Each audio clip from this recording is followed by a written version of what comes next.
Everyone, দেখতেই পাচ্ছ ওর মামা বেলুনগুলো সাজাচ্ছে আর আমার পুচকে ননদগুলো। আর এই যে আমার একটা ননদ কেক সাজিয়ে ফেললো অলরেডি। প্রচুর ওর মাসুমণি খুব খুশি।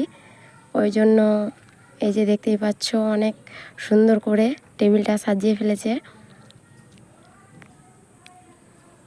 যে খুব সুন্দর লাগছে।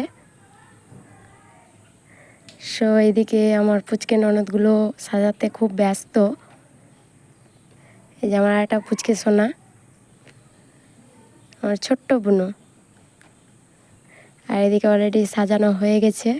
আর এদিকে কেক কাটছে ওর মাসিমণি, আর এদিকে ওর দিদুন, আর এদিকে আমার ছোট ছোট ননদগুলো খেলছে। আর এদিকে আমি আর আমার একটা ননদ, এই যে প্রচুর খুশি। সো আমাদের সকলকে কেমন লাগছে অবশ্যই কমেন্ট বক্সে জানাবে। তো কেমন হয়েছে ভিডিওটা অবশ্যই জানাবে।